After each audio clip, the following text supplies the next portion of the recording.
So hello, everyone, and welcome to Age Equity Alliance's Giving Tuesday, where we are giving away content and sharing important messages about what it takes to create a truly diverse, inclusive, age equitable workplace. Today, I am talking to Marti Konstant, workplace futurist and best-selling author of Activate Your Agile Career, a great book that I have read. Marti has an MBA from the University of Chicago Booth School of Business and is a former Silicon Valley technology exec. She's been featured in media outlets such as NBC Chicago, Forbes, and The Muse, and she's worked in companies like Samsung, Dow Jones, and Apple. So Marti believes that diversity and inclusivity of thought across all the generations is an essential component of innovation in the workplace. And she joined the AEA board because, as a workplace futurist, she can see the deficits that will expand without age diversity. So Marti, thank you so much for being here. So tell us a little bit, actually I wanted to go back because I wanted to remember when we first met. And we met when I interviewed you, I guess it was in May of 2020 for a Forbes article about your book. So we've known each other for that time. And of course, I read your book and I follow you on LinkedIn, and your marketing your brand is so strong and so key. And I was delighted to have you join the board to help AEA really strengthen its brand as well. But why don't we step back and tell us a little bit more from your perspective about career agility, and then we're going to talk about how we can take some of those concepts and turn it around and focus it on organizational agility, especially as they adapt to the changing demographics. Okay, career agility. It's self-reflective, it's iterative, it's responding to change as you navigate your career. That's the simple description. And 11 years ago, when I typed in the word career agility on Google, nothing showed up. And the reason I typed it in was I had worked with agile teams in software development. I had worked in the marketing department. And that was a very productive way to work and to parallel and to collaborate. And so there's a way of working through a project and working with each other in agile teams that's different in, say, sequential environment where everything has to be finished before you start the next component. That's just one aspect of it, that working things in parallel. And I realized 11 years ago that this needs to be applied to the management of one's own career. There are things like responding to change, making adjustments in real time or fairly quickly, and readjusting your plan that makes your plans more fluid. And this was very important to me in marketing because we used to make 12 to 18 month plans. And we got to a time where the environment was changing so fast and technology was changing so fast that we could no longer operate that way. So that was my interest in agility. And because there was no definition for agility, I created one. And now when you type in what is career agility, my definition comes up, and you included it in the Forbes article. And so the Forbes article comes up, number one, number two, almost every time, but all of my illustrations also are top of mind, and my LinkedIn article labeled "What is Career Agility" also comes up as number one or number two. So finally, we have a word and a phrase that doesn't talk about job hopping, it talks about smart career management. I love your newsletter, Career Agility. I'm a faithful reader and learner, definitely. So now you in your bio, you talked about, one of the reasons why you wanted to join the AEA board was because as a workplace futurist, you see the deficits that will expand without age diversity. I'd love for you to talk a little bit about that. Right. So if we take a step back a little bit, I talk a lot about the future, and in order to step into our future and bring it to our present, we have to do a few things. And the few things are, it's a simple acronym developed: challenge your DNA. So you have to challenge your existing assumptions. Applying that to the workplace, challenge your existing assumptions about what age means in the workplace and who you think is good for a particular role based on your assumptions. So that's challenge your assumptions. The D in DNA is disrupt the model. And in today's world, things are changing so fast. So models have to be evolved or disrupted. The perfect example is Netflix is no longer the type of business it was 10 years ago, 5 years ago. It's a streaming business, and it's becoming way more than that, entering the metaverse as we speak. Yeah. They create their own content. Yes, and they make their own content. Who knew a few years ago? So that's an example of disrupt. And then the N in DNA is notice the signals and trends. Now, I pride myself in noticing the trends. Noticing signals takes a very keen sense of awareness. And there are deep futurists that can notice signals from 10 years ago, and they notice that it's going to impact us 10 years from now. Okay, Marti, I'm sorry. I want to just interrupt. Can you give the difference between what's a signal and what's a trend? Okay, a signal would be many years ago, the 12-year-old girls in Asia were using a texting function on their feature phones. They didn't have text. They had to do all these symbols and characters. So that's a signal that something's changing in how people communicate. Turns out that these 12-year-old and 10-year-old Asian girls were ahead of the curve. People that were studying the future were saying, this is going to impact. This is way before 2007. This was like 2002, 2003. So people that recognized that signal, recognized that we needed a new way to communicate with emojis and symbols and things like that. So that's a signal. A trend, by contrast, is noticing that we have more job openings than we have people to fill them. And noticing that the problem is a matching one. That's noticing the trend, but not necessarily noticing what was happening 3, 4, 5 years ago that precipitated that trend. So the signals are out there, they're happening all the time. And there are major futurists that have predicted the future based on some of the signals that they have noticed. A person that monitors signals a lot is a woman named Amy Webb, who wrote The Signals Are Talking. And she writes about case study after case study. And she was living overseas at the time, living in Asia. So that's why she was able to bring up all of these examples. Wow, that's incredible. There's so many. many. That's a noticing. And so that's the N in DNA, challenge your DNA. And the A in challenge your DNA is take action. You can know that something is happening, yet you refuse to take action because you are denying that it's happening or it's too uncomfortable. This happens a lot in the workplace when someone is in a job for a long time, maybe too long, and they know it's not right. They know the industry is changing. They don't take the initiative to figure out how they can care for themselves. They're relying too much on the organization to make those decisions. So that's an example of inaction.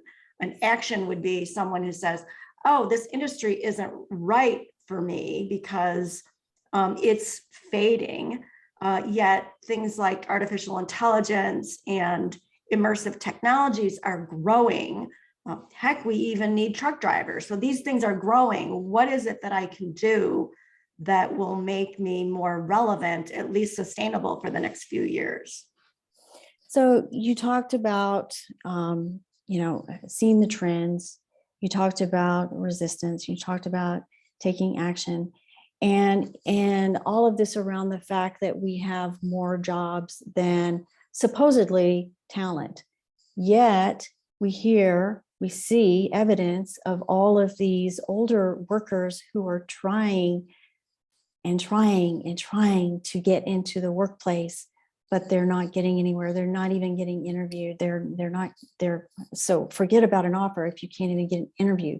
So talk to me then about what you see organizationally. Where's the resistance coming from? The resistance is coming from the C in challenge your DNA.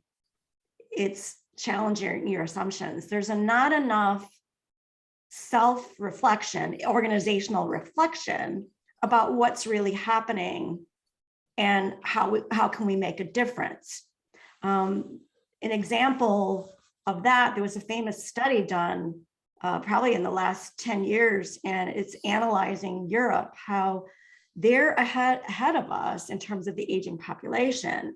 And so they challenged their HR departments, these big organizations, like General Electric over there. They challenged their HR departments. What are we going to do? And part of that is challenging your assumptions about what age means to you. So they worked on programs, and it's happening here ever so slightly, where there's returnships is a new term for me. So there's returnships for people who have been out of the workplace because they've been caregiving. That would be an example of somebody in that age group. And some of these large companies, Fidelity Investments is a big player in this. So these are things that companies are doing. So why are companies resisting? I think it's whenever there's a trend, going back to the signals and trends, there's an adoption that happens. It's a technology component. When technology first comes out, maybe 5 to 10% of the population start to use it, and then you call it they're more of the minority, the early minority they call them, and then you become, the curve becomes more. We're below that curve. I believe that there will be more adoption and there will be more enlightened companies. I use the example of returnship not as the only thing that people are doing, but it's an example that a lot of people can relate to. Many of us have seen the movie The Intern, which was influenced by a retired exec who he worked in financial services, and he ended up working in the pharmaceutical arena as an intern and offered great value in an advisory capacity.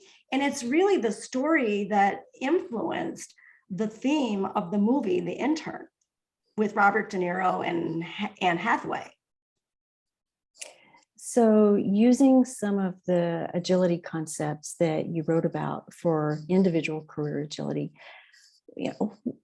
how can you see using some of those same concepts to help move organizations forward, more future thinking, more agile thinking, more willing to embrace this unknown?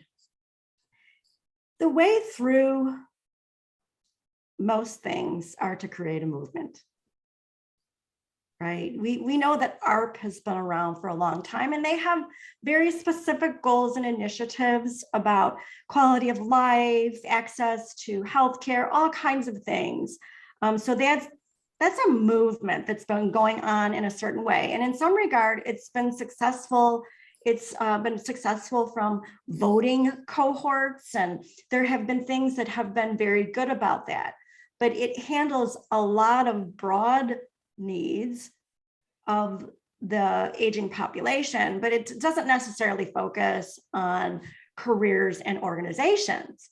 And the brilliant thing about Age Equity Alliance, AEA, is this narrow focus on working with the organization. So the way through everything, to answer your question that you are patiently waiting for the answer for, is through the education and also creating a movement. AEA is part of a movement of education and awareness. And until you have awareness, we can't have action. So when I said the DNA, you have to, in order to disrupt the model, you have to notice what's happening. You have to, you also, which isn't included in that acronym, is, what's the purpose? How are we, what's the benefit? What's the benefit to age diversity, which there's huge benefits. I've worked in technology my whole career. So, oh my gosh, innovation is critical. I have worked on multi-generational teams a lot. And very often I was the one entering into the older part of the generational sphere. And we had everything covered in between. And we had, people that, like the CFO, who was older than me, who had brilliant ideas about the market that as a marketer, I hadn't even thought of. And then the person right out of college knew how to recruit our interns for the following summer. Who knew? I didn't know how to recruit someone in college to relate to that person. So the newest person, and then the 20 something, almost 30, was able to, jump in to blogging and doing the kinds of things that I had not been doing at that time with my marketing program in mid 2000s. So you talk about trends, and, I have to bring this up. So, demographics kind of point to trends that we can expect. And here's what I don't get. In the late 1980s, I believe it was 1986 or 1987, the Hudson Institute published a extensive study called Workforce 2000. And Workforce 2000 was really telling all of America what we have to do to stay competitive in an increasingly global environment. And they outlined 6 different challenges that we were going to have to adapt to. And 4 of them were around the talent, the workplace, that included the importance of continuing to hire people of color, for example. It talked about the importance of incorporating, you remember back in the day when the whole work-life, balance thing was big, especially for career women who were really, had come into the workforce and were trying to manage work and family and all of that kind of stuff. So that was a part of it. But the number one challenge that this study brought forth, and again, this is the late 80s, was the changing age demographic. Changing age demographic.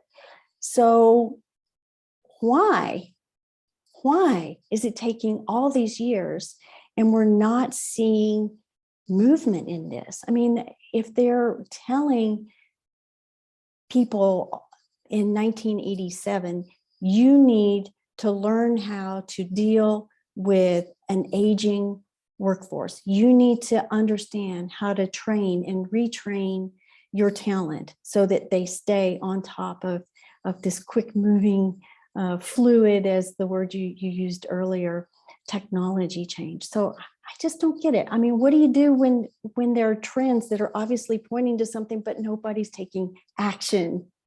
Okay, so there's a name for that. Oh. It's called the gray rhino.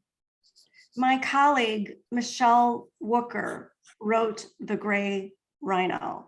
And the subtitle is, why do we choose to ignore the dangers that are in front of us? Now, her whole book is about the economy. It's about city infrastructure. It's not about things like the workplace. But I'll give you an example, one of the examples of her book. our pandemic was a gray rhino. We saw it coming. And the reason she calls it a gray rhino, there's actually white rhinos and black rhinos. There are no gray rhinos, but in nature, like they're not called gray rhinos. She called her book The Gray Rhino, but the gray rhino, once you see it coming towards you, it is already too late because they're really good at trampling. And so that's why that metaphor is so strong. So human nature, I don't know if you remember, there was a famous bridge that collapsed up in Minneapolis years ago. They knew, they had the reports on it. They knew that it was crumbling. They knew that it was a disaster waiting to happen. It crumbled and tragedy ensued as a result of that bridge collapse. Economies collapse. She analyzes the economic impact. So there is an aspect of human nature, and we running organizations are humans running businesses. And why do we choose to ignore? We choose to do things like, oh, that'll solve itself. Let's kick the can down the road. Oh, that's really not that serious. Oh, I will deal with that later. Or like the grieving process, we might choose to ignore it, which is a big problem. So this, I see this as the, I don't know if it's appropriate to say, a specific generation, but let's just say the boomers, for example, that have been a groundswell of activity in every age they've ever been in, from the moment they were born until now. So this is now the groundswell of baby boomers that are not retiring due to need and due to the existence of the 100-year life, needing to make more money to live. So it is a different world now. So things are going to happen, and there's going to be some, I predict there will be some challenges, and let's call them tragedies, that are happening before people actually move. We've got some enlightened companies that are taking, they have that Encore program where they bring people in the organization. They actually subsidize these people that know a lot about a lot of things. And by the way, they're trying to get people of color. They're trying to get all different diverse people now, because they didn't have that at the beginning of the Encore program. But it's basically bringing people into organizations to help out and to fill in these corporate environments. I'm not talking about the truck drivers right now. I'm talking about corporate roles, financial roles, marketing roles, engineering roles, things like that. So one of our attendees said, great conversation, but have to jump off. Appreciate the insights. Thank you for being here. Very happy to have you here. So you were talking about the things being right in front of you. I mean, that condominium that collapsed in Florida, what was it, last year? Same thing. It's the same thing. It's like we think, it's like, why do we go to war?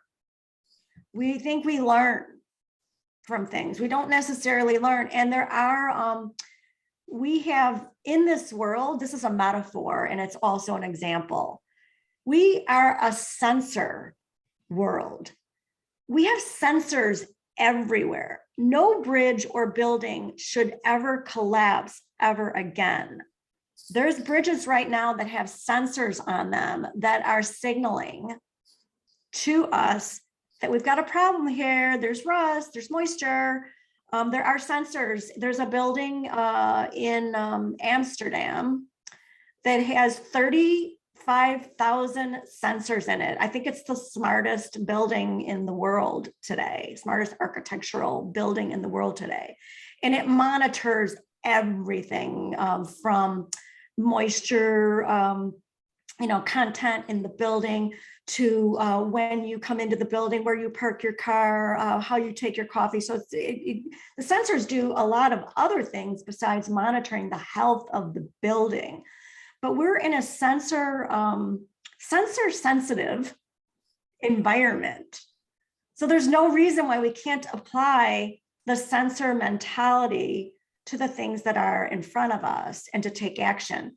And I'll answer your question again. Why do people ignore priorities?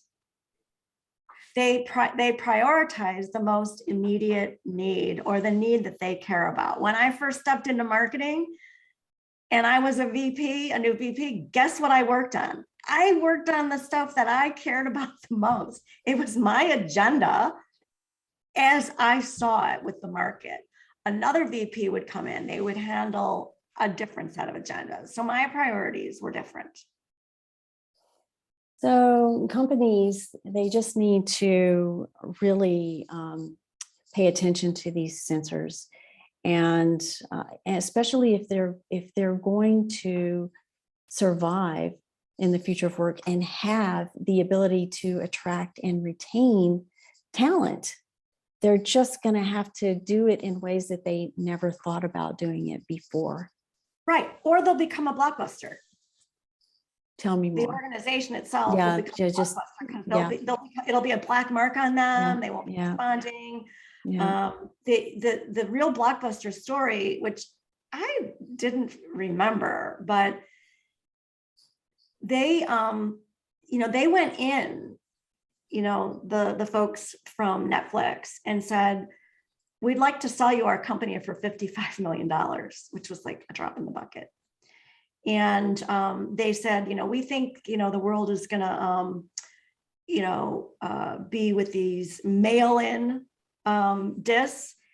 And Blockbuster said, that's not going to work. And yet, the UPS and Amazon, this was the renaissance for the shipping companies. Of course it worked. And then what they also saw was they saw streaming. The bandwidth wasn't there yet, but there was a signal to them back in early 2000s. So bandwidth wasn't available until late 2000s for doing streaming. 8, 9 years in advance, they saw that streaming would be a thing. Blockbuster refused to admit that this trend happened, put themselves out of business. So that's like a really great example of ignoring what's in front of you to your own demise. I've got lots of examples, but that's probably the most poignant one that we can all relate to now. Netflix is an organization that continues to evolve and notices those trends. So organizations that don't pay attention to this, the organizations that do pay attention to this are going to flourish more fully than organizations who don't pay attention to it. They're going to suffer. I did a quick study yesterday on like number of patents. Do you know how many patents are assigned to people between 40 and 70? Tons. I don't know the exact number, but it's a much larger number than you would imagine that's assigned to a person that built an app out of their condo. So it's that kind of thing. My own aunt had eight patents to her name. Many of them were in her 40s and 50s. So it's like you look at that kind of thing and you look at the intellect.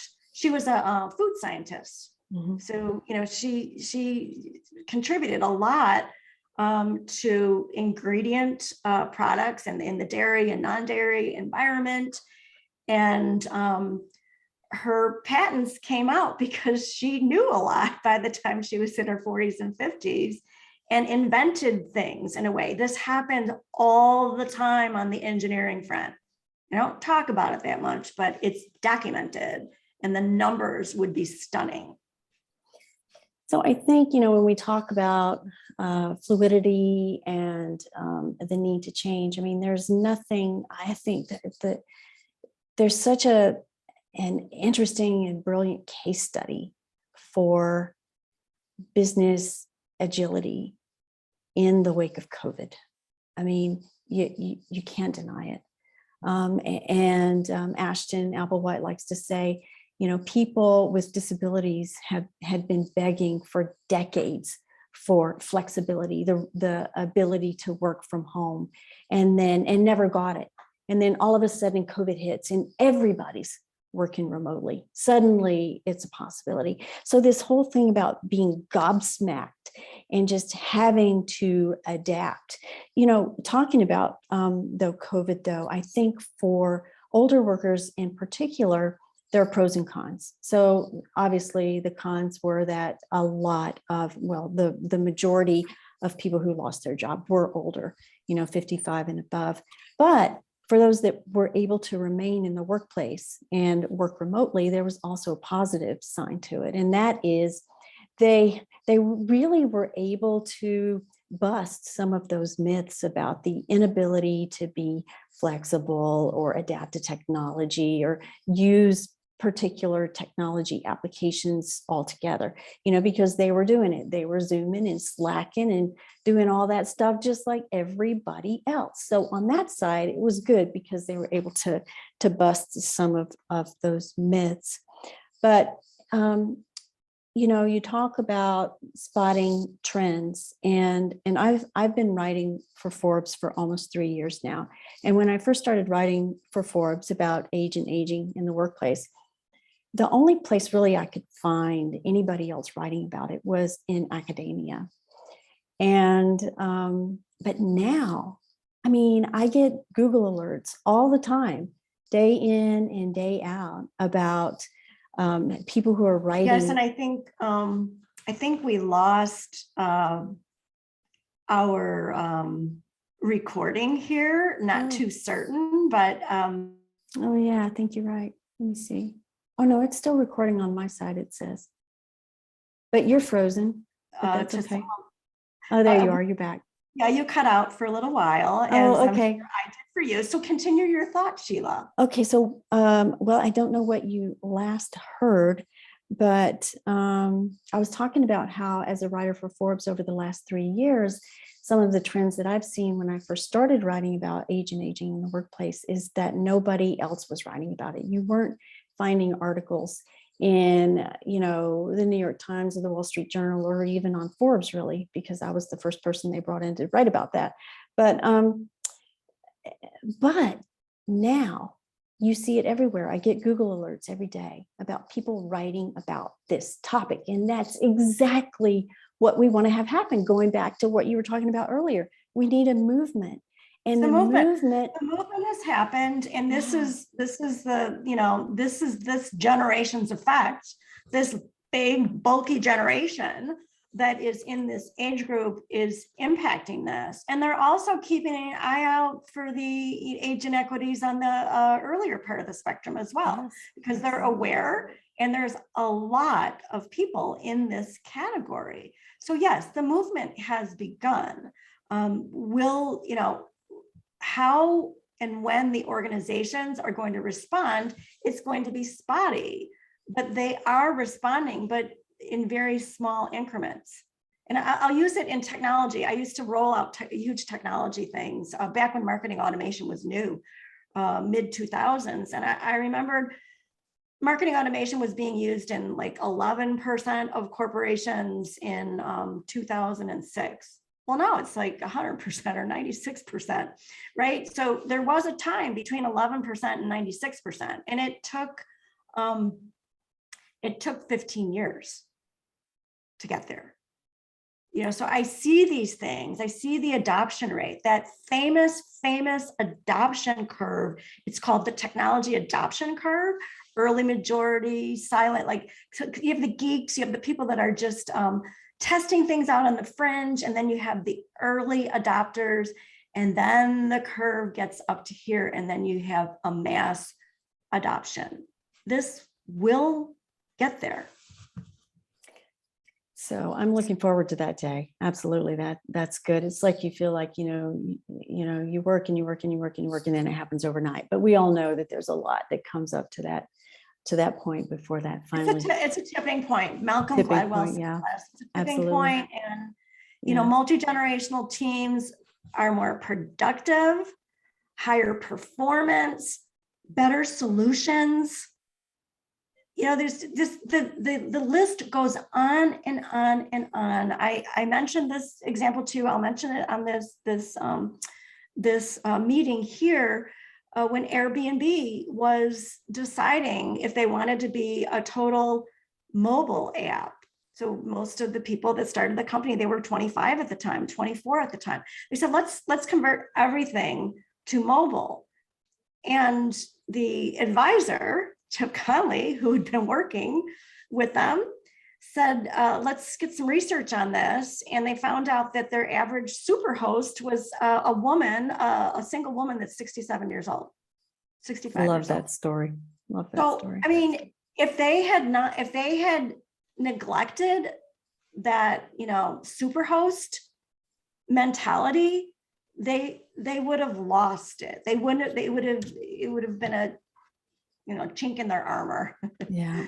So Marty, we're almost at time. And so I want to ask one last question, but you brought up earlier about the 100-year life, and that's absolutely a reality. There have been so many studies that are saying, that this people living to 100 it's just going to become more and more common, even in spite of what we're going through now with COVID and all the variants. People living longer means people working longer, whether they need to or whether they just want to stay active and a part of the very communities that they're in. And so what we're really talking about is this possibility of a 60 to 80-year work life. Now, we both know that the average person is not going to want to work 60, 80 years consistently without some kind of break. And so we're going to, I see a vision of the future where we have these very safe and logical on ramps, off ramp, on ramp, off ramp. And it's going to be for people across the age spectrum. But I want to turn it over to you. You are the workforce futurist, you're the vision on the future.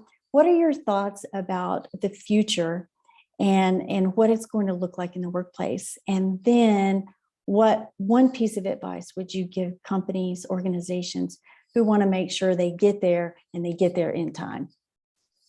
Yeah, so you asked a lot of questions there. So sorry. I'll answer the gist. And Yeah. the gist is, you mentioned on ramps and off ramps. This idea of 100-year life and people working longer, you can't go full on the way that you did when you're 30, right? It's just because you have different things in your life and you're just at a different phase.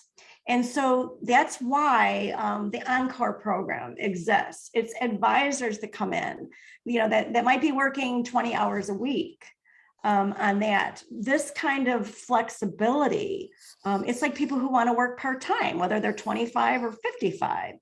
The whole idea, challenge the assumption that work has to be 40 to 60 hours a week. Challenge that assumption. It's harder on managing the timing of all of it and the scheduling, but these are the kinds of ideas that have to be challenged and changed, whether it's just for people that are older, but it could be for people that are younger. People need flexibility in their schedules for all different reasons: elder care, disability care, children care. There's all kinds of things. Mom's hierarchy of needs is a friend of mine, Leslie Ford. She talks about, the needs in the workplace for women. I mean, this is like, these kinds of things need and must be accommodated for us to have the best available talent for the roles that we need to fill. And so that's my, and organizations that recognize this and realize this, they have realized it. They're already there. They did it during COVID. They've already done it. So now we've had this big change. Now it's time to say, we've done this. Now what else can we do to make this possible, to make our work productive the way that it was, and to have the social connection that's needed? Like, how do we have to rethink, we have to put on our design thinking hats and reimagine what the work is. I say, is work a place or is work an idea? Well, And if work is an idea, Mhm. what can it be? So that's how I end it. That work, is work a place or is it an idea? Marty, thank you so much for joining us on this Giving Tuesday.